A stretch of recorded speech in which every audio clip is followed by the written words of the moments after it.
Colin here, Remax of Rochester, the Handy Andy Realtor team, with another video blog here. Today it's all about move-up buyers. In a previous video we talked about the opportunity that a first-time home buyer has right now in this market, with interest rates as low as they are and home prices down.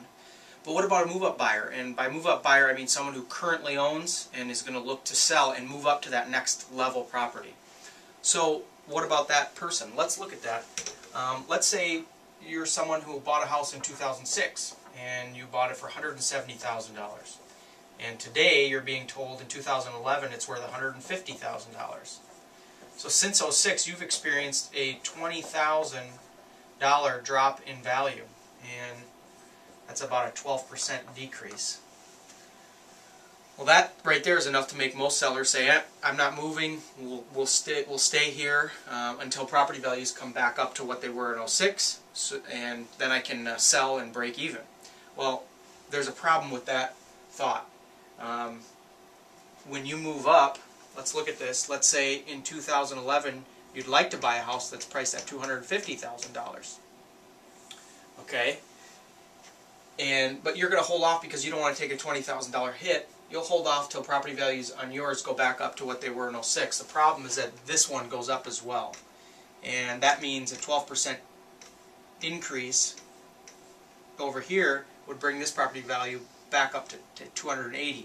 That means this one's seen a $30,000 drop in value since 06. Yours has only seen a $20,000 drop. So by waiting for yours to go back up, then making your move, you're actually losing the opportunity to make the $10,000 difference that we see between the two. And that's no longer going to be there. You're going to end up paying the higher amount.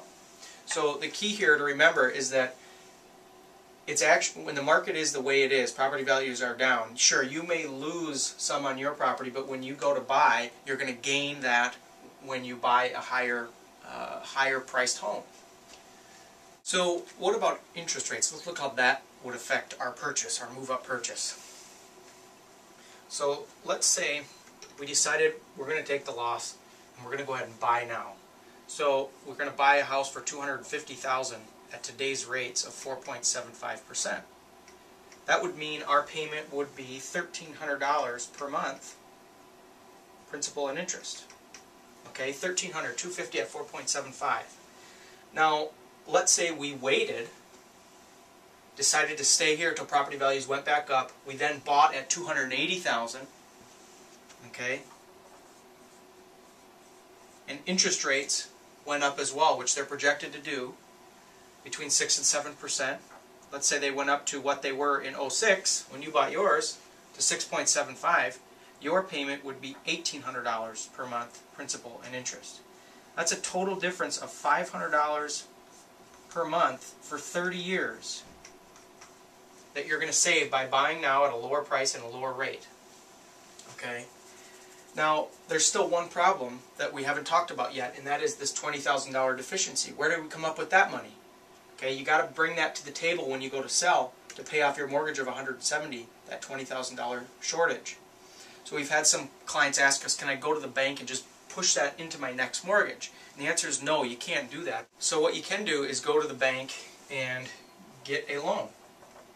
Now you can get an unsecured loan, your interest rate might be a little higher, or you can get a secured loan if you have a paid off vehicle, something like that that you can borrow against.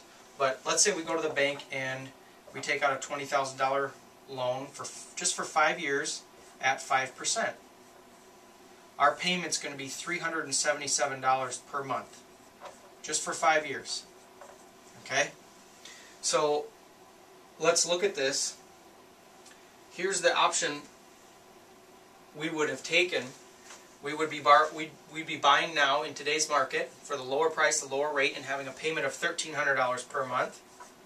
Plus, for the 5 years, first 5 years, we have this other payment over here of $377. So we'd have a total payment of $1,677 per month for 5 years.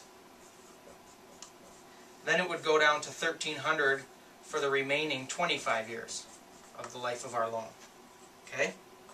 That's if we moved now, took the loss, took out the loan, bought low interest rate and low price.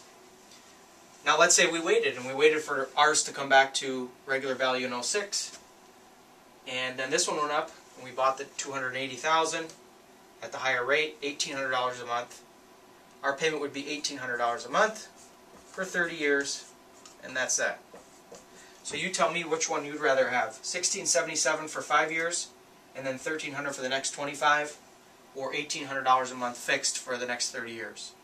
So if you're finding yourself saying, we need to move, but we can't afford to, I think after looking at these numbers, you'll realize that now is actually a good time to do it, despite what you might hear in the news.